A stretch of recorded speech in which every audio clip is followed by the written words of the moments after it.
안녕하세요. 한묵나 58일 출애굽기 8장을 통하여서 하나님께 주시는 지혜와 지식으로 말씀을 깨달아지고 깨달은 그 말씀을 가지고 삶을 살아내는 저와 여러분 되기를 간절히 소망합니다. 오늘의 단어는 구분, 구별입니다. 같은 것 같지만 좀 다른 의미가 좀 있더라고요. 오늘 8장은 이제 계속해서 7장과 이제 연결해서 10가지 재앙이 이제 진행되고 있는, 이어지고 있는 상황이죠.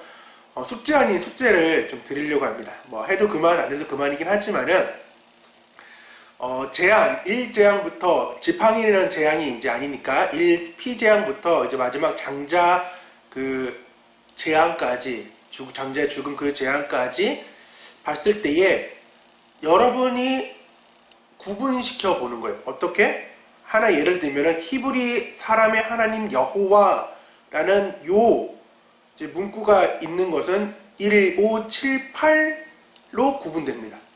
그러니까 다른 6가지의 재앙에서는 히브리 사람의 하나님 여호와가 없다는 것입니다. 이제 알겠죠? 어떤 의미인지. 그래서 7에서 12장까지 이제 해보시고 나중에 13장 하기 전, 이제 올라오기 전에 카톡을 주신 분 한해서 제가 못 찾은 부분을 찾았다. 그러면 CU 상품권을 좀 드리려고 합니다. 대단하죠? 와, CU 상품권. 비록 소정의 상품이지만은 그동안에 고생도 하셨고 또한 하나님의 말씀을 찾아보는 또 훈련이 되기를 원하여서 조금이나마 의욕이 좀 생겼으면 좋겠습니다. 근데 찾다가 전선도 악착같이 찾을 거예요. 잘 전선 찾아볼 건데 다 같이 맞았다. 내가 찾은 거는 다 맞다. 하나님께 영광의 박수. 이렇게 하고 재앙마다 하나씩 이렇게 얘기하지 마시고 최소 2개씩 묶으세요. 최소 2개. 그리고 아까 말했던 이유가 분명히 있는 히브리 사람의 하나님 여호와는 1, 5, 7, 8에 있습니다 라고 했던 것처럼 최소 2개씩은 묶어가지고 주시길 원합니다. 휴가 때는 창세기 할 때는 한묵날을 다 이렇게 영상을 올렸어요. 근데 추석 때는 되게 좀 고민이 많았습니다. 내가 편하기 위해서기보다는 믿지 않은 그 가족들에게 한번 집중했으면 좋겠습니다. 어차피 코로나19를 통하여서 만날지 안 만날지 모르겠지만은 어찌됐든 안 만나든 만나든 간에 전화든 또한 다른 방법으로든 믿지 않은 그 친척들에게 복음을 전할 수 있는 계기가 될 수 있으니까 기도하시면서 이렇게 하시길 원하고, 그래서 영상은 13장의 영상은 10월 5일 날에 올라갑니다. 그러니까 10월 4일까지 이제 기간이 주어지는 거예요. 많이 주어졌죠. 그러니까 충분히 읽어보시고 10가지를 충분히 묵상하셔서 10가지 생각하면은 바로바로 이렇게 여러분 스스로가 또 얘기하고 또 그 곳에서 경험되는 그 하나님을 찾아보는 귀한 시간 되기를 원합니다. 오늘 아까 단어가 뭐라고요? 구분, 구별이라는 거예요. 자, 구분이라는 것은 일정 기준에 따라 전체를 몇 개로 나누어서 가름, 이렇게 합니다. 지금부터 선후배와 후배를 구분하여 게임을 진행하도록 하겠습니다. 지금과 같은 노동시간과 휴식시간의 뚜렷한 구분은 농경사에서 없던 현상입니다. 그럼 반대로 구별이란 어떤 것과 다른 것의 차이에 따라 나눔 또는 그 사이에 나타나는 차이, 그래서 구별을 짓다. 조선시대는 신분 구별이 엄격한 사이였다라는 것입니다. 이게 좀 이해가 되시나요? 전 선생님은 좀 도저히 이해가 안 되더라고요. 그래서 다른 또 이제 검색창에다 또 구별하고 구분을 이렇게 좀 검색해 또 해봤습니다. 그러니까 다시 구분을 좀 다시금 말씀드리면은 일정 기준에 따라 전체를 몇 개로 갈라 나누다. 그래 구분할 구, 나눌 분 해가지고 읽을 책과 읽고 싶은 책을 구분하다. 옳고 그름을 구분할 줄 알아야 한다. 서양 사람들은 한중일의 사람을 잘 구별하지 못한다.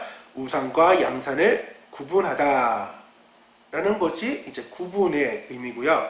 구별하다는 성질이나 종류에 따라 갈라놓다. 이게 한마디도 재밌어요. 구분할 구에 나눌 별. 똑같은 이제 구분할 구에 나중에 나눌 분이냐 나눌 별에 따라서 말이 달라지는 거죠. 그래서 구별은 연애와 결혼은 구별되어야 한다. 요즘 남자 옷과 여자 옷은 구별되지 않는 경우도 있다. 두 형제의 생김새가 비슷해서 잘 구별되지 않는다. 하늘과 바다가 확실히 구별되었다. 조금 이해되시나요? 한국말 참 어려운 것 같습니다. 오늘 8장은 구분되는 재앙이 나옵니다. 하나님께서는 이스라엘 백성들을 이제 구분하는데 22, 23절인데요. 이 성경에는 지금 구분이 아니라 구별로 적었어요. 그래서 전사님을 묵상할 때에 이제 포인트를 이제 잘 읽어본다고 하다가 오늘처럼 놓쳐버릴 때가 좀 있었어요. 그래서 그러니까 뭐라 해야지? 고정관념이죠. 고정관념 때문에 이거를 전사님은 구분으로 이제 해결을 좀 생각을 하다가 이제 구별로 이제 상황이 됐는데 그러면서 좀 고민을 좀 많이 했어요. 그래서 원어적으로 구별이라는 걸 페두트라는 그 원어로 석방하다, 위험에서 생명을 구출하다, 그 파다에서 유래해서 70인역에는 그러니까 헬라어 이제 성경에는 구속, 구원으로 이렇게 이 단어를 지금 해석을 했거든요. 그래서 여기서 볼 때 이스라엘 백성들이 하나님의 심판에서 면제, 즉 구속받은 것을 가리킴과 동시에 네 번째 파리 재앙부터는 이스라엘 민족이 더 이상 애국과 함께한 재앙을 받는 대상으로부터 철저하게 구별되었다는 것을 의미한다라는 것으로 많은 학자들도 구분과 구별을 같이 쓰고 있어요. 전사님은 이 구분과 구별을 다르게 좀 말하고 싶었어요. 그래서 전사님은 개인적으로 이렇게 좀 묵상을 했는데요. 하나님께서는 우리를 세상과 하나님의 백성으로 구분하셨어요. 하지만 세상의 삶과 하나님의 백성으로의 삶은 구별하셨어요. 자, 차이를 아시겠죠? 구분하고 구별.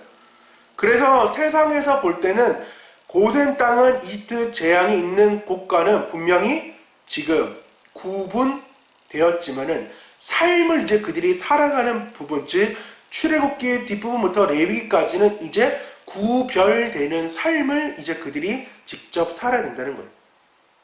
우리는 그래서 하나님께서 구분해 준 그 상황으로 끝나는 것이 아니라 그 속에서 구별된 삶으로 이제 살아가야 되는 거죠.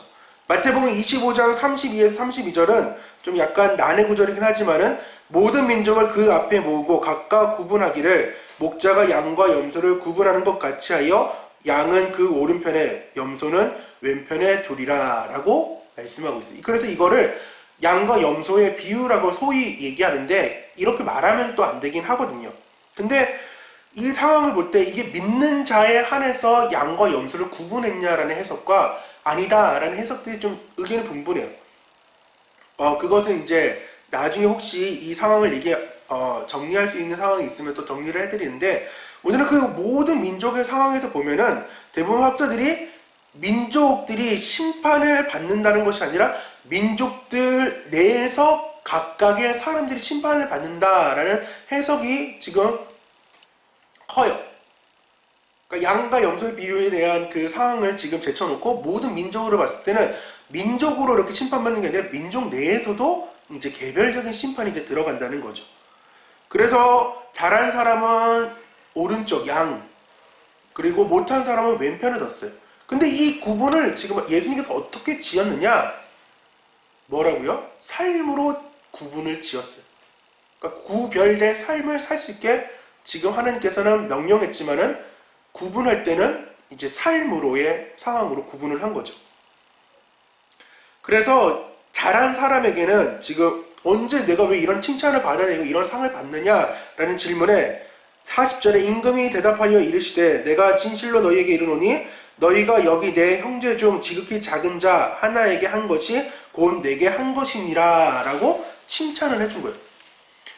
예수님께 한 행동은 아니었지만은 예수님께서는 그 작은 자에게 행한 그 일들을 예수님께서는 나에게 해줬다라고 생각하시면 그들에게 칭찬해주고 양편에 오른편에 서게끔 했어요. 근데 반대로 이제 왼편을 쓴 염소편을 쓴 사람들이 이제 마귀의 그 심판받는 그 상황으로 벌어지는데 그들이 이제 따져 묻기를 시작할 때에 예수님께서는 이제 45절에 얘기합니다. 이에 임금이 대답하여 이르시되 내가 진실로 너희에게 이르노니 이 지극히 작은 자 하나에게 하지 아니하는 것이 곧 내게 하지 아니한 것이니라 하시리니. 반대 상황인 거예요. 반대로 오히려 자기 배만 불렀던 그들에게는 왜 너희가 그 삶을 살지 못했느냐? 왜 약한 자들을 지금 도와주지 못했느냐?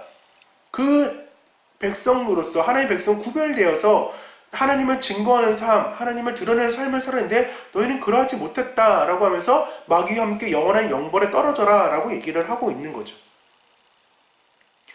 지금 우리는 네 번째 재앙을 볼 때에 좋던 싫던 간에 그들이 이스라엘 사람들이 좋던 싫던 간에 지금 구분되어졌어요.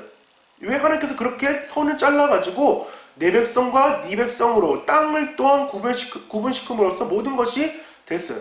하지만 그 삶을 사는 사람의 입장에서는 이제 구분이 아니라 구별로 나가야 되는 거죠. 어떻게? 삶을 이제 읽어나가는. 그래서 지극히 작은 자에게 계속 행하는 그 삶으로 나아가는 거죠. 그래서 야고보 사도는 야고보서에서 행함을 강조하고 있는 거예요. 믿음 좋다. 하지만은 행함이 없는 믿음은 죽었다라고 그래서 말씀하고 있는 거예요. 우리 어떻게 하자고요? 잘 지금 한목날 통해서 말씀을 알고 나아가자고요. 애굽 사람 볼 때는 이제 자신의 신과 이스라엘 민족의 그 신이 구분과 구별되기를 확실하게 지어지고 있는 상황인 거예요. 또한 바로가 믿었던 그 요술사들이 피와 개구리 재앙, 즉 1, 2재앙에는 어떻게든 따라가는 것처럼 보였어요. 하지만 세 번째 재앙부터는 생명을 만들어내고 생명 가운데 나아가야 되니까 이것은 하나님의 권능이라고 오히려 요술사들이 그렇게 바로에게 고백할 수밖에 없는 상황을 하나님께서 만들어 가시고 나중에는 자신들도 하나님의 재앙이 미쳐가지고 뭐 이제 바로 앞에 나오지 못하는 그 상황까지도 이루어지는 상황인 거예요. 하지만 바로는 계속해서 자신의 신들이 애국과 자신을 지켜줄 거라고 굳건하게 믿고 있는 거죠.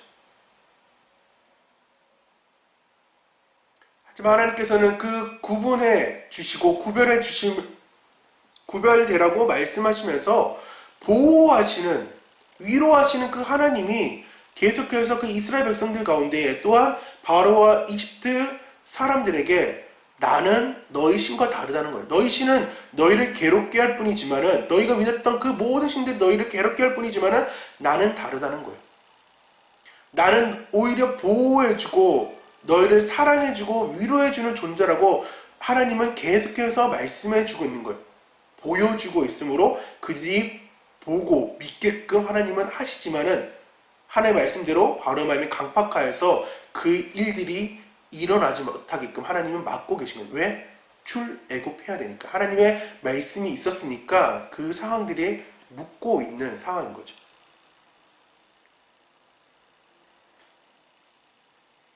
이 모든 것들이 하나님의 주권, 생명까지도 있다는 것입니다. 바로가 그것을 이제 어렴풋이 알았다기보다는 너무 힘들어가지고 이제 모세와 아론을 불러가서 이걸 해결해 달라고 얘기를 해요. 근데 이 바로가 해결하는 그 이유가 힘들어서고 하나님 말씀을 기억해서는 아니에요. 출애굽기 3장 18절과 5장 1절에는 제사를 드리러 사흘길쯤 즉 100km 정도를 가야 된다고 얘기를 했고, 또한 여호와 앞에서 그 광야에서 절기를 지켜야 된다고 말씀하고 있는데 바로가 달콤한 말로 유혹을 해요. 뭐라고요? 이 땅에서 예배하라고 얘기합니다. 1장에서는 관심도 가지 않고 2, 3장에는 살만하니까 아무런 대답이 없다가 이 네 번째 재앙에서는 구분되고 구별되는 그런 상황들이 진행되니까 뭐라고요? 아무런 관심 주지 않았던 그가 그냥 이 땅에서 예배하라고. 그럼 우리 입장에서는 와, 드디어 예배가 풀렸다, 드디어 교회 나올 수 있다 라는 그 해방으로 나올까요? 속으면은 안 된다는 거예요. 하나님의 말씀은 뭐라고요? 사흘길쯤 떨어진 곳에서 지금 예배하고 나오라고 지금 말씀하고 있으니까 땡큐가 아니라 오히려 선포해야 되는 거죠. 모세처럼. 아니라고. 지금 하나님께서는 출애굽기 3장 18절과 5장 1절의 말씀이 있다라고 얘기해야 되는 거죠. 우리는 말씀을 바로 알아야 됩니다. 창세기에 말씀을 바로 알지 못했던 인물이 나오죠. 아담과 하와. 그래서 정령 죽는다는 그 하나의 말씀에 죽을까 하노라로 바뀌어가지고 모든 인류의 원죄를 만들어낸 그 첫 번째 인류인 아담과 하와.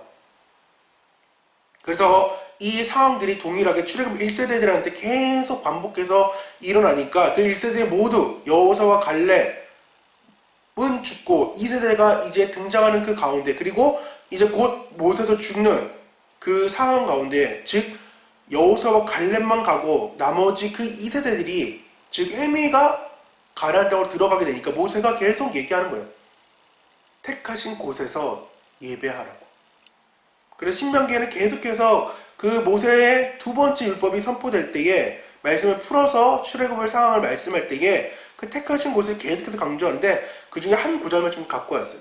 출애굽기 16장 2절입니다. 여호와께서 자기의 이름을 두시라고 택하신 곳에서 소와 양으로 내 하나님 여호와께 유월절 제사를 드리되. 뭐라고요? 택하신 곳에서.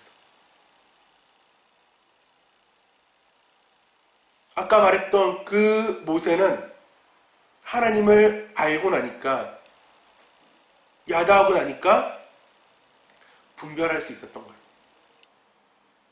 그래서 우리는 그러지 않겠다라고, 우리는 사흘길 좀 가겠다라고 얘기하니까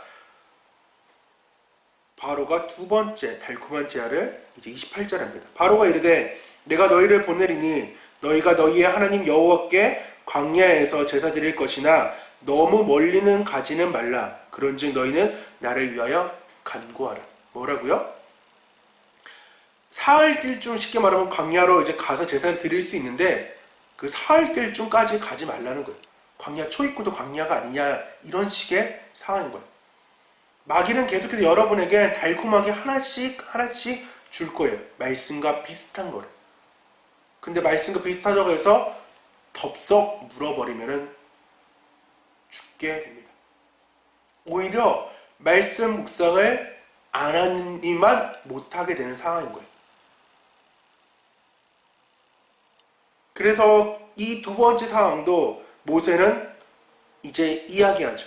우리말 성경 29절인데요. 다만 바로께서 명심하실 것은 이 백성들을 보내 여호와께 제사를 드리게 하는 일에 더 이상 속임수를 써서는 안 된다는 것입니다. 라고 확실하게 선을 긋고 그 파리 재앙에 의해서 기도를 해줘요. 하지만 이내 또한 마음이 완악해져가지고 그 달콤한 제안도 이제 없어지긴 했지만은 사람이라는 게 그렇다는 거예요. 세상이라는 게 그렇다는 거예요. 마치 지금은 간쓸게 다 내줄 것처럼 얘기하지만은 자신이 이제 원래 상황으로 이제 돌아오게 되면은 그냥 언제 그런다듯이 휙 돌아서는 게 세상이고 우리라는 거죠. 그러니까 우리는 말씀 앞에 바로 서야 되고 또한 말씀을 바로 알고 서야 됩니다. 오늘 제가 하나 실수했던 게 뭐예요? 고정관념에 대해 실수를 했죠. 보통은 좀 많은 번역본을 좀 읽어보는데 오늘 나름 좀 급하다고 그냥 고정관념이 이게 구분됐다라는 착각으로 오늘 상황이 일어났지만 하나님께서 그 가운데에 또 지혜롭게 오늘 말씀을 풀 수 있게끔 해줬지만은 여러분 성경 읽을 때 불편하게 읽으셔야 됩니다. 저도 이제 불편하게 읽을 거예요. 무슨 말이냐? 지금 읽었던 성경이 익숙하다 보니까 눈에 안 들어와요. 진짜 하나님께서 말씀하고 싶었던 말씀이 못 찾게 돼요. 왜? 너무 그동안 들었던 설교 말씀이나 여러 가지가 강하다 보니까 정작 이게 포인트인데 이 포인트를 놓치고 여기에 포인트를 많이 둘 때가 있다는 거예요. 그러니까 함께 나눴던 직역성경, 여러분에게 있는 뭐 쉬운 성경, 쇠번역, 여러 가지 그 성경들을 보시고 또한 때로는 뭐 드라마 성경을 틀어보시고 그 성경과 눈으로 따라가 보셔도 좋습니다. 바쁜 거 알아요. 힘든 거 알지만은 기왕 시작하신 거 어떻게 하자고요? 불편하게 말씀을 읽고 또한 그 발견된 말씀을 가지고 진짜 오리지널로 진하게 묵상하며 그리고 그 말씀대로 삶을 살아내는 저와 여러분 되기를 이제 소망합니다. 그래서 전사님 적용은 나는 하나님의 말씀을 대충대충 오늘처럼 넘겨보는가, 그래서 나는 하나님의 말씀을 바르게 분별하는가, 세상의 그 이야기와 하나님의 말씀을 바르게 지금 모세처럼 분별하는가, 그래서 3일길을 성경을 가볍게 보지 않고 불편하게 봐서 정확한 말씀을 깨닫고 깨달은 말씀으로 삶을 읽어내며 함께 나눔하기라는 것을 삶을 읽으려고 합니다. 여러분에게도 오늘 구분되고 구별되어서 하나님께서 구분은 지어줬지만은 그 구분에 빠져가지고 구별되지 못한 삶이 아니라 하나님께서 구분해준 그 삶 가운데에 구별의 삶으로 더 한 단계 나아가는 저와 여러분, 즉 신령한 자가 되기를 간절히 소망합니다. 우리 함께 기도하겠습니다. 하나님 감사합니다. 오늘 8장을 통하여서 구분과 구별을 이렇게 함께 보았습니다. 하나님, 우리에게 구분된 삶을 또한 지역을 주셨는데 때로는 그 삶을 살아내지 못하고 여전히 그냥 구분된 상태로만 살 때가 많이 있습니다. 하나님께서는 이제 출애굽기 뒷장부터는 어떻게 이제 구별될 삶을 살아야 될지를 이제 말씀할 것인데, 하나님, 우리가 지금부터 잘 알아서 하나님을 먼저 바로 알아서 구별된 삶으로 넉넉히 이기며 나아갈 수 있도록 도와주셔서 또한 말씀을 불편하게 보기를 원합니다. 그 불편함이 하나님의 말씀을 바로 볼 수 있는 좋은 계기오니 오늘 말씀을 깨달아서 그동안의 고정관념으로 이렇구나 라는 생각이 아니라 좀 더 깊이 묵상할 줄 아는 우리 한목나 모든 가족 될 수 있도록 도와주셔서 예수님의 이름으로 기도합니다. 아멘. 다 같이 8장 찬양 들어보시고 여러분의 나눔을 나눠주시면 감사하겠습니다. 다 같이 뭐라고요? 안녕.